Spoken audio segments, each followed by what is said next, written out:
Pernah nggak sih Anda kepikiran soal satu pertanyaan mendasar yang sebenarnya udah menghantui umat manusia selama berabad-abad? Pertanyaan tentang, gimana sih sebenarnya kita ini mengatur diri kita sendiri dalam sebuah masyarakat?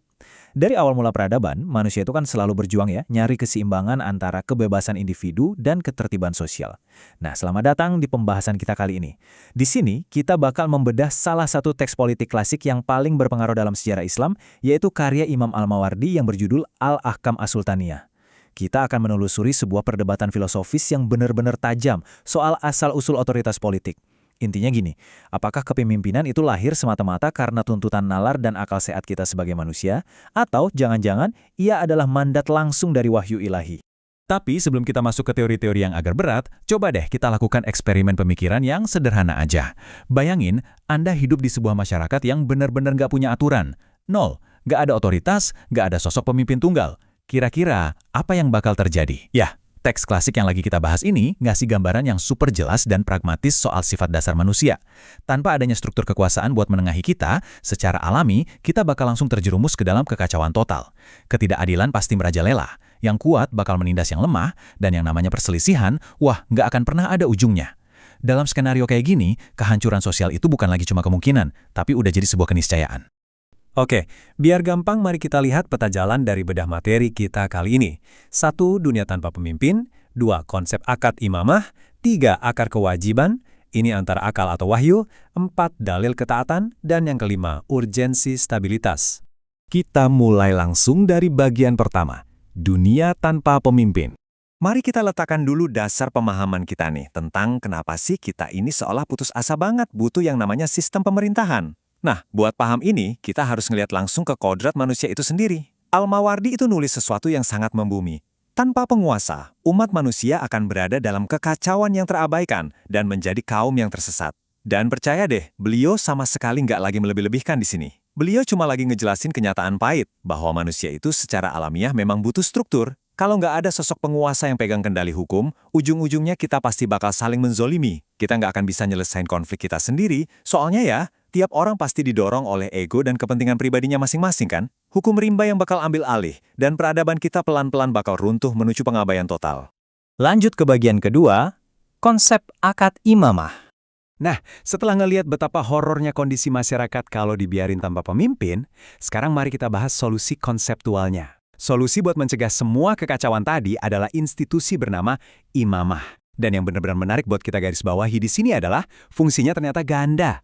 Institusi ini ditegaskan sebagai pengganti dari peran kenabian. Kenapa harus digantikan? Iya, karena nabi kan sudah nggak ada lagi di tengah masyarakat. Tapi fungsinya tetap harus berjalan dong. Coba perhatikan dua fungsi utamanya, menjaga agama dan mengatur urusan dunia. Artinya, kepemimpinan dalam konteks ini tuh bukan sesuatu yang murni sekuler, tapi juga nggak cuma ngurusin hal-hal spiritual doang. Ia adalah jembatan yang menghubungkan pengelolaan urusan dunia yang pragmatis, sekaligus melindungi nilai-nilai keimanan masyarakatnya. Kalau kita merujuk pada teks tersebut, mendirikan institusi imamah ini sama sekali bukan pilihan opsional yang bisa kita ambil atau tinggalkan. Pembentukan imamah adalah sebuah kewajiban kolektif atau fardu kifayah yang secara mutlak diwajibkan buat umat. Hal ini bahkan udah disepakati lewat konsensus ulama atau ijma. Memang sih, di teks sumbernya ada catatan kecil soal pandangan minor yang beda dari tokoh bernama Al-Asam. Tapi mayoritas absolut ulama sepakat, kepemimpinan itu wajib. Tapi, pertanyaan yang jauh lebih bikin penasaran dari konsensus ini adalah, sebenarnya, dari mana sih kewajiban ini berasal? Kenapa kita tuh harus banget lakuin ini? Ini membawa kita ke bagian ketiga, akar kewajiban, murni dari akal atau wahyu. Nah, disinilah letak inti perdebatannya, dialektika utama yang benar-benar mendefinisikan pemikiran politik klasik. Kita dihadapkan langsung pada dua kubu pemikiran besar yang berusaha menjawab dari mana sumber otoritas politik itu berasal. Di satu sisi, di sebelah kiri, ada pendekatan akal. Ini sepenuhnya didorong oleh rasionalitas, logika, dan insting bertahan hidup kita sebagai manusia. Terus, di sisi kanannya, kita punya pendekatan wahyu atau syariat yang didorong oleh mandat dari Tuhan dan murni niat untuk beribadah. Saya pengen Anda perhatikan baik-baik perbedaan fundamental ini. Kedua kubu ini sebenarnya sepakat kok 100% kalau pemimpin itu harus ada. Tapi mereka beda pendapat banget soal mengapa pemimpin itu harus ada sejak awal. Coba kita bedah satu-satu ya. Mulai dari pandangan pertama, pendekatan rasionalis. Dari sudut pandang logika aja nih, orang-orang yang berakal sehat itu wataknya pasti secara alami akan nyari dan mau tunduk pada seorang pemimpin. Alasannya murni buat survival, kelangsungan hidup. Akal kita secara logis nyadar, kalau kita nggak punya figur otoritas yang bisa menengahi sengketa, memutus perselisihan, dan mencegah kita saling injak, ya ibarat sebuah pertandingan lah. Kalau nggak ada wasitnya pasti bakal berakhir adu jotos kan, kita pasti bakal ngancurin diri kita sendiri.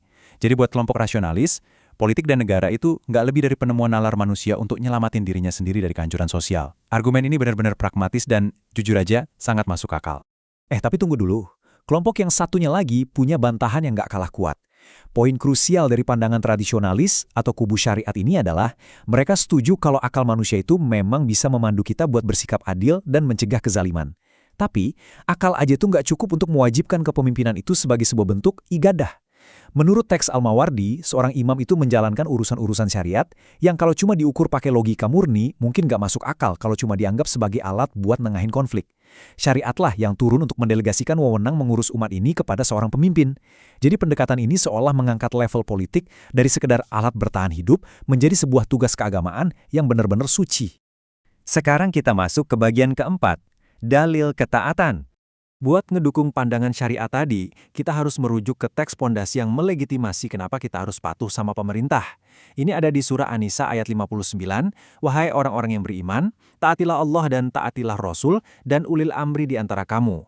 Ayat ini secara eksplisit ngasih perintah buat taat sama pemegang kekuasaan atau ulil amri. Buat para pendukung argumen wahyu, ini bukti absolut nggak bisa dibantah lagi. Otoritas politik itu nggak ujuk-ujuk datang dari kesepakatan sosial antar manusia aja, melainkan perpanjangan dari ketaatan kita pada hukum ilahi. Dan yang menarik, kalau Anda perhatikan kelanjutan ayatnya di sumber aslinya, kalau sampai terjadi beda pendapat, kembalikanlah semuanya ke aturan dasar, yaitu Al-Quran dan Sunnah. Ini ngebuktiin adanya sistem resolusi konflik yang udah terstandarisasi. Terakhir, bagian kelima, urgensi stabilitas. Jadi, kita udah ngeliat nih, dua sisi mata uang dari perdebatan klasik ini, akal dan wahyu. Tapi tahu nggak sih apa yang paling menakjubkan? Meskipun asal-usul filosofisnya beda banget kayak bumi dan langit, yang satu berangkat dari rasio pragmatis manusia, yang satu lagi dari ketetapan hukum ilahi, tujuan akhirnya ternyata persis sama. Mau Anda ngeyakinin diri bahwa pemerintah itu ada demi stabilitas politik dan mediasi aja, atau Anda ngelihatnya sebagai instrumen keadilan yang diwajibkan agama, ujung-ujungnya destinasi kita adalah satu, masyarakat yang harmonis dan berfungsi dengan baik. Pemikiran Al-Mawardi ini ngasih pencerahan ke kita bahwa kepemimpinan yang sukses itu harusnya mampu menyeimbangkan dan memenuhi kedua dimensi ini secara bersamaan, biar umat nggak hancur. Nah, sebagai penutup dari pembahasan kita, saya pengen ninggalin Anda dengan satu pertanyaan yang lumayan provokatif. Teks Al-Mawardi ini kan ditulis berabad-abad yang lalu ya, tapi coba deh perhatiin, dilema utamanya tuh masih sangat relevan di kehidupan kita sekarang. Di dunia modern ini, setiap kali kita milih atau nunjuk seseorang buat berkuasa, apakah kita cuma sekedar nyari manajer krisis yang logis buat mastiin kita nggak saling serang? Atau kita sebenarnya lagi nyari sosok yang punya integritas dan legitimasi moral penuh untuk ngebimbing masyarakat kita menuju keadilan yang hakiki? Memahami gimana pemikir klasik ngebangun fondasi politik ini bukan cuma soal belajar sejarah masa lalu loh, ini adalah cermin yang sangat jernih buat ngevaluasi keputusan-keputusan besar yang kita buat hari ini. Oke, terima kasih banyak udah ikut mendalami pemikiran klasik ini bareng saya, sampai jumpa di bedah materi kita berikutnya.